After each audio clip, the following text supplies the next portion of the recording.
Dando continuidade à nossa aula de ciência sobre o estudo das águas, hoje nós vamos falar sobre a poluição da água. Então, a água contaminada é a água que contém agentes patogênicos vivos, sejam bactérias, vermes, protozoários ou vírus. Essa água não é potável, logo então ela não pode ser utilizada, consumida por nós. Há também um grande número de dejetos que a população descarrega em córregos, rios e mares, provocando a inapropriação das águas e causando doenças como febre tifoide, hepatite, cólera e muitas verminosas, que são doenças transmitidas por essas águas. Como a gente pode ver aí a imagem no nosso livro. Então, a água poluída é água contaminada. Existem diversas fontes de contaminação da água. Os agrotóxicos, que também poluem as águas, os resíduos e também as chuvas ácidas. Os agrotóxicos, utilizados na agricultura, penetram no solo e contaminam as águas subterrâneas que se encontram nos lençóis freáticos. Então, o uso desse veneno tem seus prós e os seus contras, infelizmente, Os resíduos, ou seja, o lixo que é descartado também é uma grande fonte de contaminação da água, especialmente os resíduos domésticos, os resíduos industriais e os resíduos procedentes de navios. Então, é aquele lixo que vem dessas fontes, domésticos, indústrias e também dos navios. Além dessas fontes de contaminação, outra fonte são as chuvas ácidas, que é a precipitação de água ácida. Isso acontece porque a água dissolve substâncias, inclusive gases e ácidos eliminados por indústrias, fazendo com que a água precipitada se torne corrosiva por causa da acidez. Então, quando você bebe água em sua casa, quando eu bebo água na minha casa, você sente algum sabor nela? Ela tem alguma cor ou cheiro? Se a água que você estiver bebendo for própria para o consumo, com certeza você não irá sentir nem cheiro, nem gosto, nem cor, nem verá a cor dela. Porque a água própria para o consumo é água potável ou água pura. A água pura é formada por hidrogênio, que é o H, e oxigênio, o O. Assim dizemos que a molécula da água é H2O. Então, a água potável, portanto, apresenta propriedades que podemos perceber rapidamente. Ela é inodora, porque o que é inodora? É uma água que não possui cheiro. Ela é insípida, porque não tem sabor. Ela é incolor, porque não apresenta cor. Então, a água é própria para o consumo, ela tem que ser inodora, tem que ser insípida e tem que ser incolor. Então, quais doenças podemos contrair, fazendo uso de uma água contaminada? Então, todos nós sabemos que a água é indispensável aos seres vivos, a nós, seres humanos, aos animais, como também às plantas, pois sem ela não haveria vida. Mas é muito importante que a água seja de qualidade, caso contrário, prejudicará os seres vivos. Então, algumas doenças que a gente pode pegar com a água contaminada é a leptospirose. A leptospirose é uma doença causada por uma bactéria. Pode-se contrair a leptospirose quando uma pessoa entra em contato com água contaminada por urina de animais infectados, especialmente por ratos de esgoto. Geralmente, a contaminação ocorre após enchentes, causada por fortes chuvas. A bactéria causadora entra pela nossa pele e mucosas.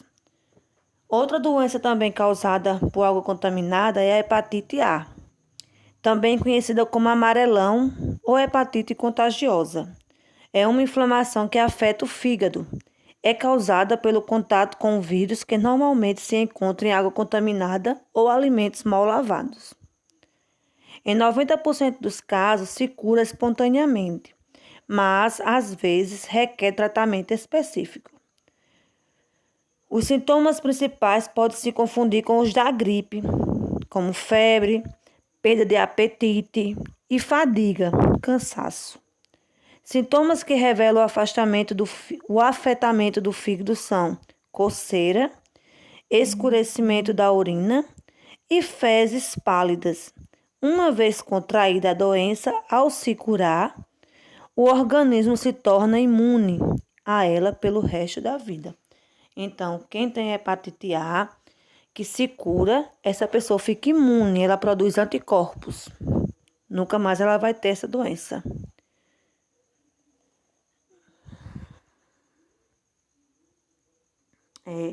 Outra doença causada por água contaminada é a esquistossomose, ou popularmente conhecido como barriga d'água. É causada por um verme que ainda está em forma de lava. Ele se aloja em certos caramujos que vivem em lagoas e rios. A lava sai do caramujo e penetra na pele do ser humano quando ele entra em contato com a água contaminada por meio do sangue. A lava chega próximo ao fígado. Uma pessoa com esquistossomose tem como sintomas hemorragia intestinal, enfraquecimento e lesões no fígado e no pâncreas. Não entrar em contato com água que contém um caramujo, não deixar que as fezes humanas contaminem a água são alguns cuidados que devemos ter para evitar essa doença. Outra doença também causada por água é a dengue. O mosquito Aedes aegypti é o principal transmissor da dengue, da febre amarela, da febre chikungunya e do Zika vírus. São doenças causadas por vírus diferentes.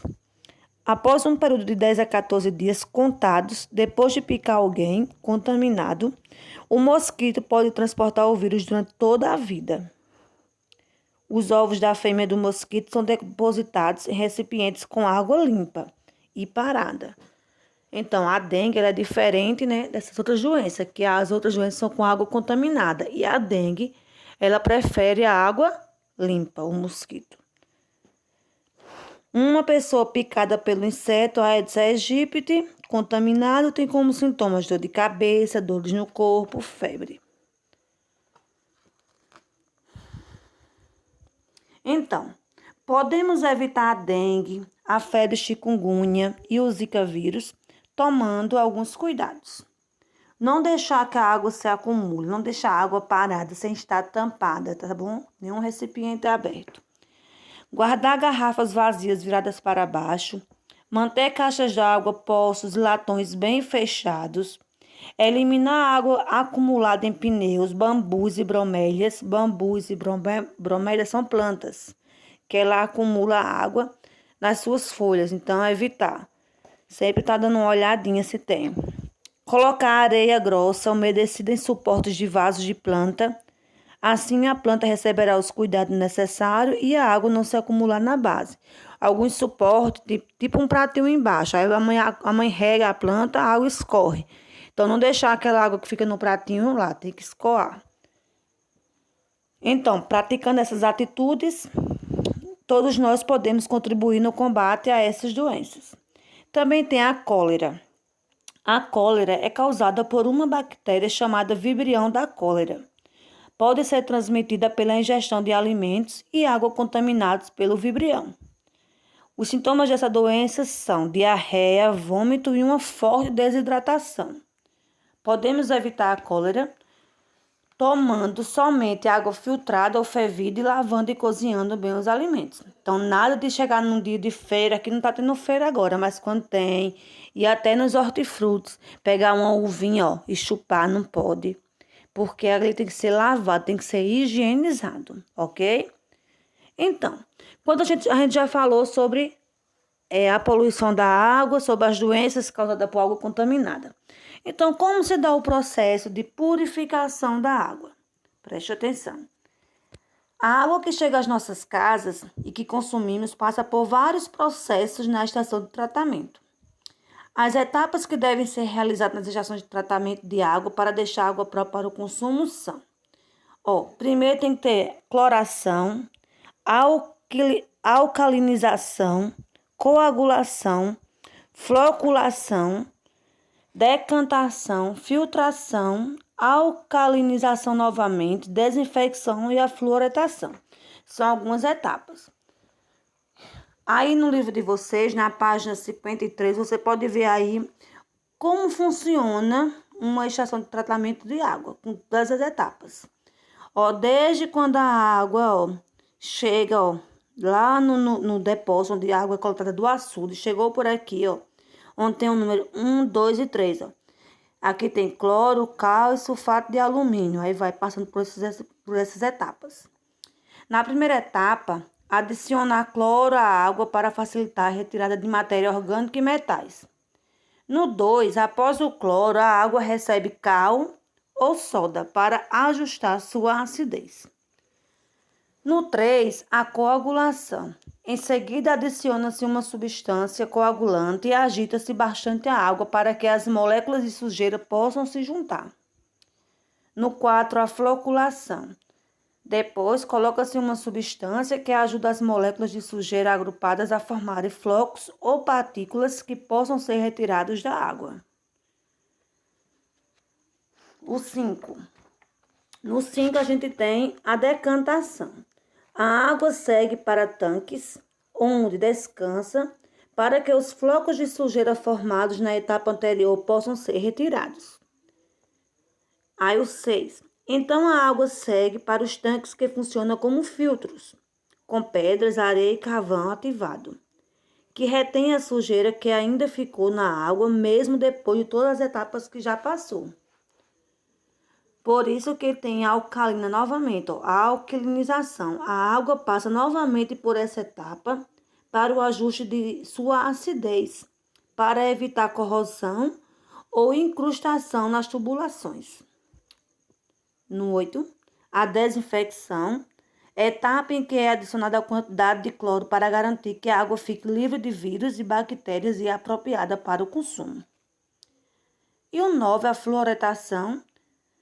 Trata-se então da última etapa, em que é adicionado flúor à água para evitar e prevenir a cáries nos nossos dentes. A desinfecção da água é muito importante porque desde que passou a ser etapa obrigatória no tratamento da água, houve uma diminuição no índice de mortalidade infantil de doenças provocadas por água contaminada. Além do consumo, utilizamos a água para higiene, lazer, geração de energia, locomoção e inúmeras outras situações. Após essa breve leitura e explicação do nosso assunto, vocês vão desenvolver essa atividade da página 55 e 56, referente ao assunto em estudo, ok? Só são apenas 5 questões. Deus lhe abençoe, lhe proteja, saúde e paz. Beijo, saudades.